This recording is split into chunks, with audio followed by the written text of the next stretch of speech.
Welcome to the Deep Dive. This is where we take the material you send us, articles, notes, transcripts, you name it, and really dig in to find the core insights. Yeah, it's like getting the key takeaways without having to wade through everything yourself. A bit of a shortcut to getting informed. Exactly. And today, we're looking at something really fascinating. We've got transcripts from Sheikh Nurjan's live sessions. These are from April 2025. And the focus, Nikola Tesla. Which, might seem like an unexpected pairing at first glance. It does, doesn't it? Spiritual teachings and, well, a genius inventor like Tesla. But that's our mission for this deep dive, isn't it? Mm-hmm. To explore the connections, Sheikh Nurjan talks about a living universe, these oceans of power. Right. And then you have Tesla with his ideas about ether, free energy, things like that. So we want to see how these ideas might link up, what underlying principles connect them. And ultimately, what this sort of combined perspective might mean for us, for how we understand, reality and ourselves. Absolutely. So where should we start? That idea of the living universe. Yeah, let's unpack that. Sheikh Nurjan describes the universe not as just empty space and rocks. No, not inert matter. He calls it a living entity. An ocean of power. Ba is the term he uses. An ocean. And that's key, isn't it? He doesn't just mean water. Not at all. It's about vastness, infinity, like an endless sea of potential, of energy, of knowledge. Think maybe more like the internet in its scope, but, divinely created. Okay. That image, it immediately makes you think of Tesla, doesn't it? His whole concept of the ether. It really does. Tesla believes space wasn't empty, that it was filled with this energy field, an ether. So Sheikh Nurjan is suggesting this aligns. That the universe is alive, full of this energy, this power. Precisely. It's pulsating, vibrant. And this ocean, according to the teachings, it contains infinite knowledge. Infinite knowledge, wow. But how do you access it? Well, that's the thing. Sheikh Nurjan says you need the right tools. Tools. Okay, that sounds very much like Tesla's life work, right? Searching for ways to tap into ambient energy. Exactly. He wasn't just inventing out of nothing. He was trying to find the mechanisms, the tools to connect to the energy he believed was already there, all around us. So it's less about creating energy and more about receiving it, tuning into it. That seems to be the idea. Finding the right receiver for this universal power source. And Sheikh Nurjan mentions inspiration as one of the key ways we initially get this knowledge. Yes, inspiration is highlighted as a crucial tool, like a direct connection almost. A download of insight that doesn't necessarily need a physical machine, at least not at first. It does make you wonder about Tesla's own aha moments, those flashes of genius. Were they, in this view, him tapping into that ocean? It's a compelling thought, isn't it? So, okay, let's talk more about the nature of this power itself, this energy. Right, because it's not static. Sheikh Nurjan talks about frequency, which sounds very scientific, very Tesla-like. It does. He describes frequency as the mode of vibration within this ocean of power. And his analogy here is actually really helpful. The one about household devices. Yeah. Think about your house right now. You've got Wi-Fi signals bouncing around. Yep. Your phone is picking up cell signals, maybe Bluetooth. Your radio's tuned to a specific station. A microwave uses another frequency. All operating in the same room, the same space. Exactly. All using the same electromagnetic environment. But each device is designed to tune into, to resonate with, a very specific frequency band. That really clarifies it. Different tools connect to different aspects of the same energy field. Right. And you can see the direct parallel to Tesla's work on energy transmission. His belief that energy is abundant everywhere, essentially free for the taking. If you have the right receiver, the right frequency. Precisely.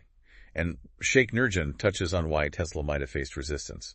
He calls it a pharaonic understanding. Pharaonic, meaning like pharaoh. Yeah, like a mindset focused on controlling resources, scarcity, selling power, rather than acknowledging its abundance, hoarding it, basically. Which contrasts sharply with the idea of a freely available universal energy. Okay, so this brings up a really important point Sheikh Nurjan makes about us, about humanity. Yes, he states very clearly that humans are actually the most powerful tool created by God. More powerful than any machine we could invent. That's the implication, that we have this innate capacity to draw directly from these oceans of power and knowledge. It shifts the focus, How so? Well, instead of looking only outwards to technology. We should look inwards, cultivate our own potential. Exactly. He references Thai teachings, saying that if we could break free from purely physical limitations, If we can open the heart. And he means the spiritual heart, not just the organ. Right, the center of our consciousness, our soul's perception. Opening that allows us to access these energies, these knowledges, directly. So the heart is the key instrument, the God-given tool for connection. That's central to the teaching. A purified heart, one that's not clouded by negativity or worldly distractions, allows the soul to perceive, to receive. And it's an active process. He mentions tapakur, contemplation. Yes, tapakur, or deep contemplation, is presented as the practice.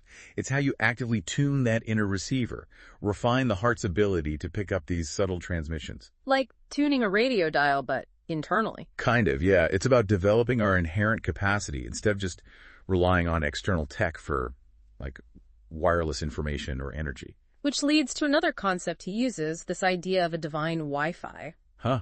Yeah, it's a modern analogy for a timeless concept.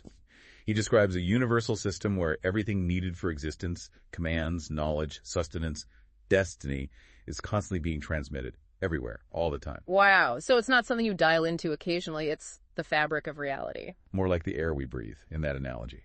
Always present, always sustaining us. We're constantly connected, constantly receiving. Which means we're not really separate, isolated beings acting totally independently. According to this view, no. We're utterly dependent on Allah's energy, His command, His knowledge flowing through this system. We're never forgotten or cut off. That's a radically different picture from a purely materialistic view, isn't it? Where everything's just random particles and forces. Completely different. And it challenges some scientific assumptions, too, like the speed of light being the ultimate speed limit. How so? Sheikh Nurjan talks about the speed of thought, especially in the context of inspiration. He suggests that higher knowledge transmission isn't bound by physical laws like the speed of light. Which brings us back to Tesla again. His descriptions of receiving inventions, diagrams, fully formed in an instant. Exactly. It seemed to defy time, didn't it? He described it almost like seeing it in a timeless reality. Which, from a purely conventional physics standpoint, sounds impossible. But within this framework of inspiration at the speed of thought, it aligns quite well. It suggests a different dimension of reality operating by different rules. Now, Sheikh Nurjan goes even deeper, right? He connects this ocean of power to something very specific. Yes. This is a more advanced concept in his teachings. He explains that this ocean, this source of all power and knowledge, is ultimately the spiritual reality of Prophet Muhammad. Peace and blessings be upon him. The Muhammadan reality. And the pursuit of deeper understanding becomes about seeking these Muhammadan realities, the core truths embodied by the Prophet. That adds a whole other layer of spiritual significance. And how do spiritual guides, the shuyukh, fit into this picture? They're described as being like conduits, or perhaps like specific channels, radio stations even. Tuning into that main broadcast. Exactly. Transmitting from that heavenly reality, that ocean of power. So the practice of tapakur, contemplation with a guide, is seen as tuning your own receiver to their frequency, to the Muhammadan broadcasted signal. To receive that guidance and knowledge more clearly. And he also talks about our senses, our eyes, ears, even breath. Yes. He describes them as being like devices themselves. Devices? How? In the sense that they are receivers. They can be tuned, they can pick up positive, beneficial frequencies, spiritual realities, good energy. Or negative ones. Or they can be corrupted, tuned into harmful influences, negativity. That's why purification is so emphasized. So guarding what we see and hear, things like listening to Quran, salawats, blessings on the Prophet, that strengthens the soul's reception. Precisely. It's about purifying these sensory devices to empower the soul, to make it more sensitive to truth and positive energy. It's about the energetic input, not just the physical. Which loops back to Tesla again. Sheikh Nurjan suggests Tesla might have been connecting to this Mohammedan reality, even without consciously knowing it. That's the suggestion, yes. That through his deep intuition about ether, energy, frequency, he might have been tapping into reflections of these deeper heavenly truths. Which is a beautiful idea, actually, that truth can manifest through anyone, regardless of their background. Absolutely. It speaks to the universality of Allah's grace and wisdom. Insights can arise from many paths of seeking. He also touches briefly on numbers, doesn't he? 3, 6, and 9. Yes, just briefly mentions them in the context of the Hakayak, the realities of numbers, connecting them symbolically, 3 to creation, 6 to divine love, 9 to the sultanate or sovereignty. It hints at a deeper numerical code within creation. Another layer of reality, and he revisits the speed of light thing. Reiterates that the soul's movement Like in dreams or deep meditation, isn't bound by physical speed limits. It operates by divine permission at the speed of thought. And one last point, the sun. He mentions it having a consciousness. Yeah, sort of a passing mention, linking the sun to a kind of central intelligence for the galaxy, connected to the concept of Mizzen balance and related spiritual authorities. It reinforces this idea of a conscious, interconnected cosmos. Wow. Okay, so bringing this all together, this deep dive shows some really striking parallels, doesn't it? It really does. Both Schick-Nurjan's teachings and Tesla's explorations point to a universe that's alive, energetic, full of potential, an information field almost. But with a key difference in emphasis. While Tesla sought external tools, Schick-Nurjan emphasizes the internal tools, the heart, inspiration, contemplation, our innate God-given capacity as the primary means of connection. It offers a perspective that doesn't necessarily discard science, but integrates it with a deeper spiritual understanding of reality. Exactly. It suggests that maybe scientific inquiry and spiritual wisdom aren't opposed, but perhaps two ways of looking at the same incredibly complex and interconnected reality. Yeah, it certainly gives you a lot to think about.